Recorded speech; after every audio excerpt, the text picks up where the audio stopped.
What the f...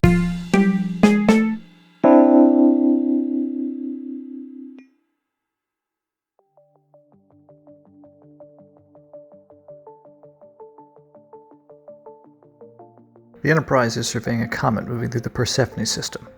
During this routine mission, the crew is given a little downtime. The ship's newest recruit, Cadet Uhura, finds herself struggling to fit in. After being pranked by Lieutenant Arpeggios, she joins the senior staff at dinner in the captain's quarters. Here, she meets the new chief engineer, the Enar named Hemmer, who, along with Mr. Spock, teases the young cadet. Over dinner and drinks, Uhura tells her peers that she isn't quite sure she is cut out for Starfleet.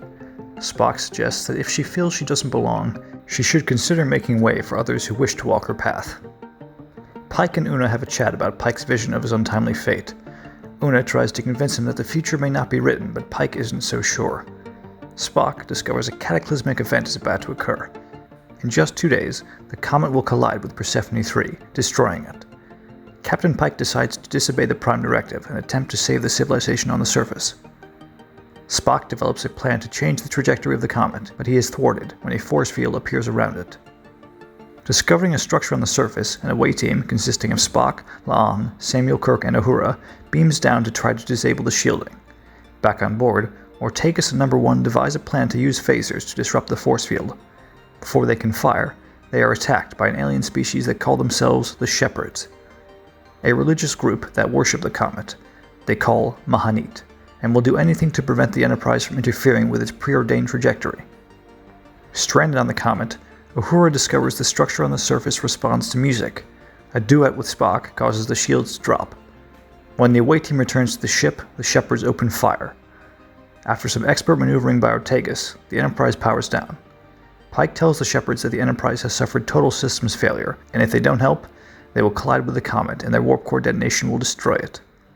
With the Shepherds distracted, reluctantly towing the Enterprise, Spock launches in a shuttlecraft. Using the heat generated by the shuttle's shields, Spock breaks off a large chunk of the comet, altering its path.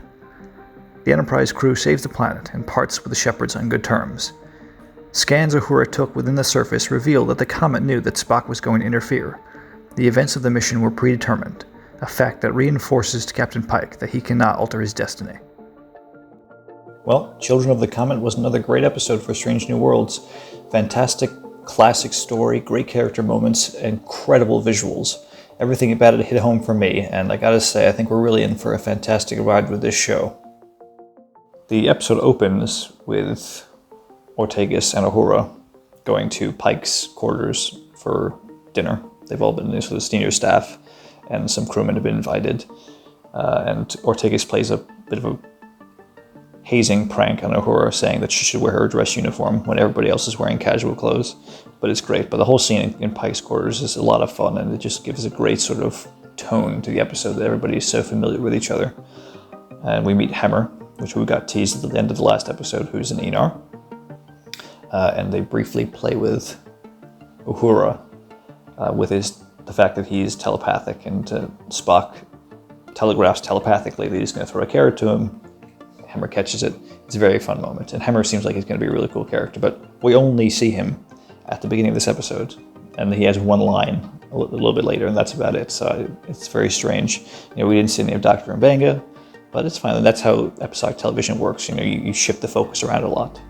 Main focus of the episode is really Uhura, and we get a ton of character development for her, more so than we've ever had in the past, which is great.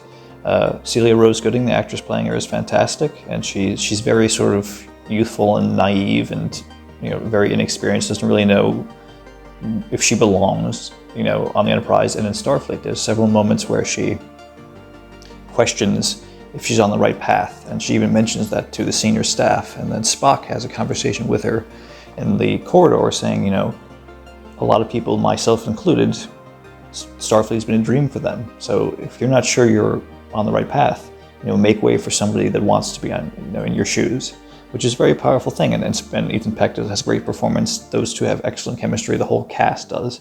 But Uhura has a lot of moments to shine this episode. She tells a really tragic backstory that we've never heard before, but it's that her parents were killed in a shuttle accident, and she was originally going to attend, I think, the University of Nairobi, I believe, where they were lecturers. but that she ended up not doing that because of the traumatic things associated with it. So she joined Starfleet. Obviously, she's a prodigy, so she fits right in, and everybody encourages her to sort of pursue Starfleet as a career, and rightfully so. But when she's sent down on her first away mission onto the surface of the Comet, she's sort of doubting herself quite a bit, and it's actually, Sam, Kirk, and Spock who give her some pep talks, and that leads to some funny moments.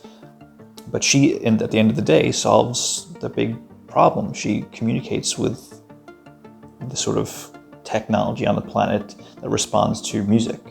And there's a bit where she's singing and Spock starts having a sort of duet with her. And music was always a part of Uhura's character, which is a nice thing that they wibbled in the original series. So she was always singing. Sometimes, Spock would be playing his Vulcan harp and she would be singing. That was a very nice bit of continuity.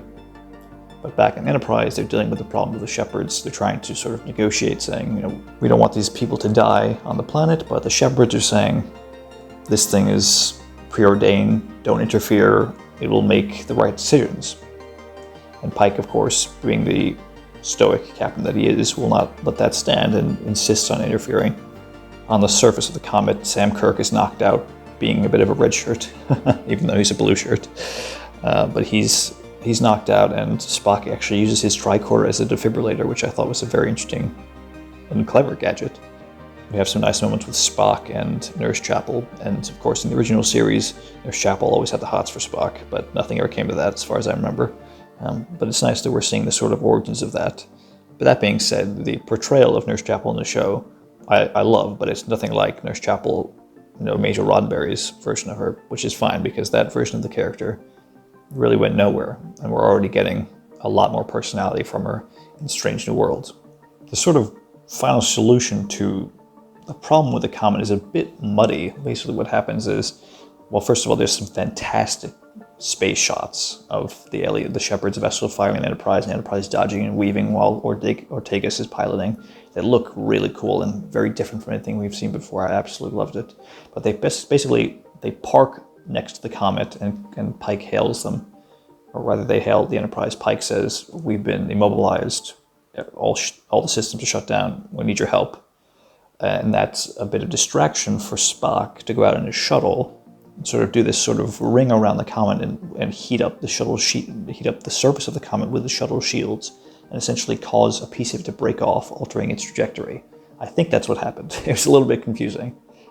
But these shuttle shots were really cool, and it leads to a funny little moment, a nice little payoff at the end with Spock laughing. There's a moment towards the beginning where Pike says, sometimes things just go so poorly you can't help but laugh, and Spock reiterates that at the end. The ending has Uhura sort of reveal that the Comet knew that Spock was going to interfere with it and change its course. This sort of tease that the future may actually be predetermined, which wraps around to Spike knowing about his future. Number one is sort of encouraging him that maybe your future really isn't set in stone. Maybe you've seen it, but maybe that's only one possible outcome. Maybe you can change what happens. But Pike is very sure that he can't change anything. He knows the names of the cadets that he saves. He almost gives his life for. But it's a great tie-in, and obviously that character arc, Pike's character arc, can be the main sort of focus of the show, while the stories of each episode are isolated. The main character arcs are going to carry through.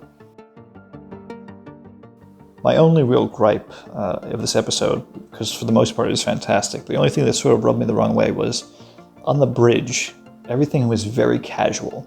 And I know this is a sort of pointless nitpick, but I appreciate that Pike and his crew are very friendly with each other, and I love that. It makes for a lot of, makes for a very entertaining show. But on the bridge, even when they're sort of under fire, they're still sort of joking around a little bit, which I think is a little bit weird. But I think as the show goes on, they'll probably find their footing a bit more as far as the direction they really want to take these characters. So as it's only the second episode in, so we've got plenty of time to adjust those sort of things, or maybe they won't, in which case I'll just get used to it.